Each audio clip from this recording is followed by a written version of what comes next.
冷戦の始まりに関わったアメリカのトルーマンとソ連のスターリンが相次いで退場したことで、冷戦は新たな局面を迎えようとしていました。アメリカとソ連の両国で行われた世代交代は、これからの冷戦の展開を見ていく上で重要な転換点となっていきます。まずはソ連、次にアメリカの順にそれぞれの新政権がどのようなものだったのかを見ていきましょう。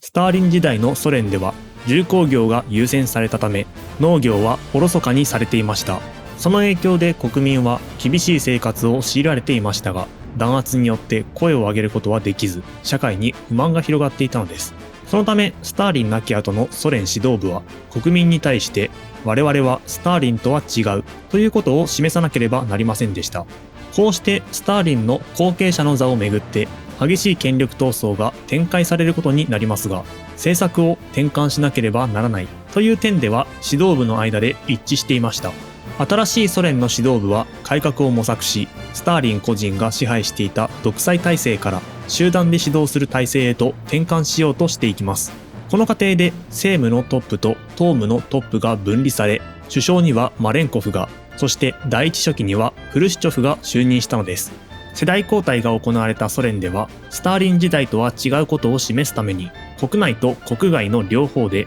方針転換が目指されました。まず内政において新政権が目指したのは国民との和解でした。スターリンの時代に無実の罪で収容所へ送られていた人々を釈放する大赦を実施するとともに、国民が生活しやすくなるよう食料品や工業製品の値段を引き下げるなど、生活必需品の値下げを発表したのです。このような新指導部による改革は国民から歓迎されましたが、当然そこには反動もあります。方針を転換するということは、スターリンの政策が間違っていたのではないかという考えが広まる可能性があったからです。指導部が新しくなったとはいえ、彼らはもともとスターリンの下で働いていた人々です。スターリンを否定することは過去の自分たちを否定することにもつながります。そこで新しい指導者たちは、問題はスターリンの政策ではなく、スターリンへの個人崇拝にあったのだという論理を打ち出し、個人崇拝ではなく集団指導を行うことで、自分たちに批判が向かうことを避けようとしたのです。また、外交において新政権が目指したのは平和共存路線でした。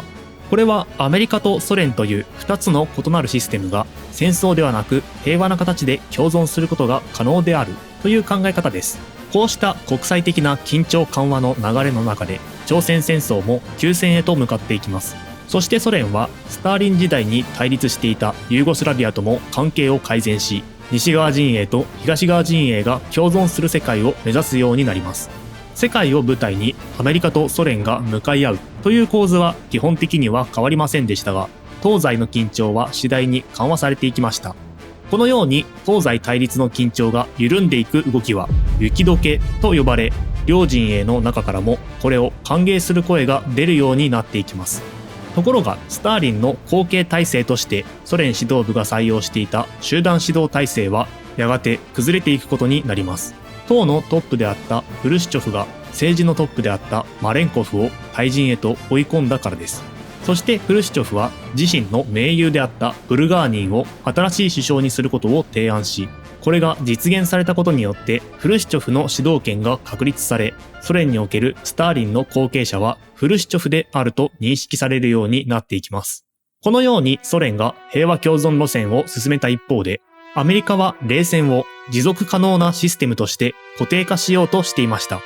少し振り返りになりますが、第二次世界大戦後の経済はブレトンウッズ体制と呼ばれる仕組みの下で動くようになっていました。これはアメリカが持つ莫大な金に裏付けられたドルを基軸通貨として各国の通貨と結びつけ、各国がドルを基準に国際的な取引を行うという仕組みです。さらに各国は互いに関税を引き下げて輸出入の障壁をできるだけ取り除くことで貿易を活発にし、活力ある世界市場を作ることを目指していました。しかし実際には戦後の世界経済のあり方を最も大きく左右したのは冷戦の進行でした。アメリカはソ連の影響力を各地で封じ込める政策を取ったため、出来上がった世界経済は政治の世界での東西対立をそのまま反映する形となります。その結果、世界経済は資本主義圏と社会主義圏という2つの経済圏に分断されてしまいました。そもそも資本主義は自由で平等な貿易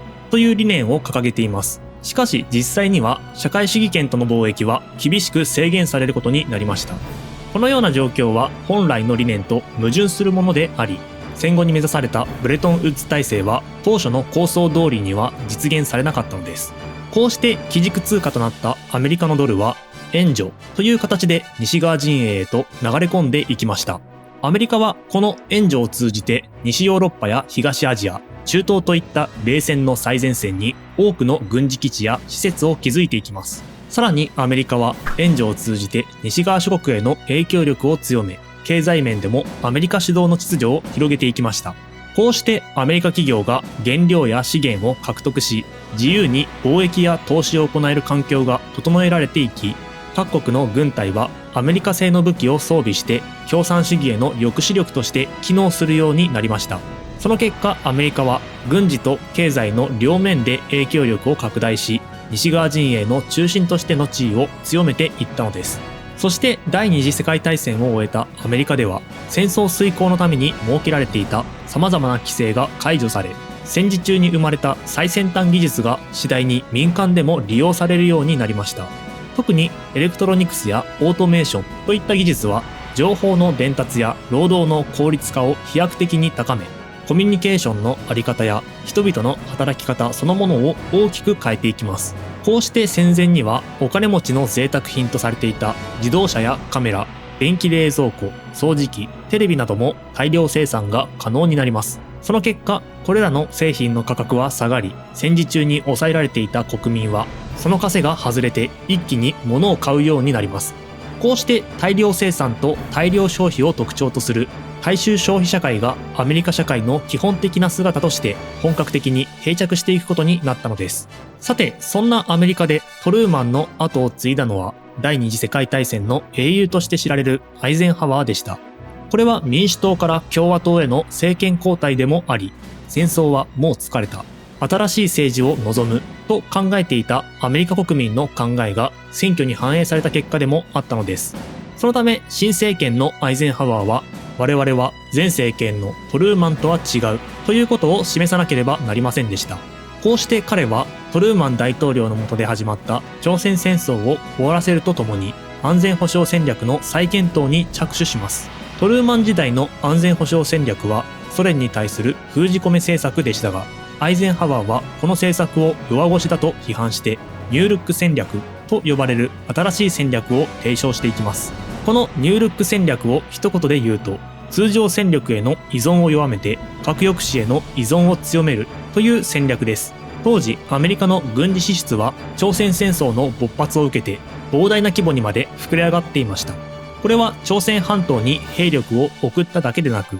ヨーロッパでの戦争を防ぐため西ヨーロッパにも軍隊を駐留させていたことが大きく影響していました。ところがスターリンの死後、緊張緩和の流れの中で朝鮮戦争が休戦を迎えると、アイゼンハワー大統領は、このような軍事支出をいつまでも続けることはできない。過剰な軍事支出は経済を弱体化させる。その結果、アメリカの自由主義そのものが損なわれる可能性があると考えるようになったのでした。そこでアメリカは、この過剰な軍事支出を抑えるため、アメリカだけが大きな負担を背負うのではなく、同盟国にも自分の国は自分で守るという考え方をより強く持ってもらおうと考えたのです。こうしてニュールック戦略では、通常兵器の削減によって軍事支出を抑える一方で、同盟国が防衛力を強化し、核による攻撃力はアメリカが担うという安全保障体制が目指されることになります。しかしこれは核兵器による威嚇によってソ連の攻撃を阻止するという考えであり、核戦争の危険性を高めることにもつながっていくものでした。このようにアメリカとソ連で生まれた新しい指導者のもと、東西の緊張は一時的に緩和されましたが、その裏では核兵器を中心とした新しい対立構造が着実に形作られており、冷戦は新しい段階を迎えようとしていたのです。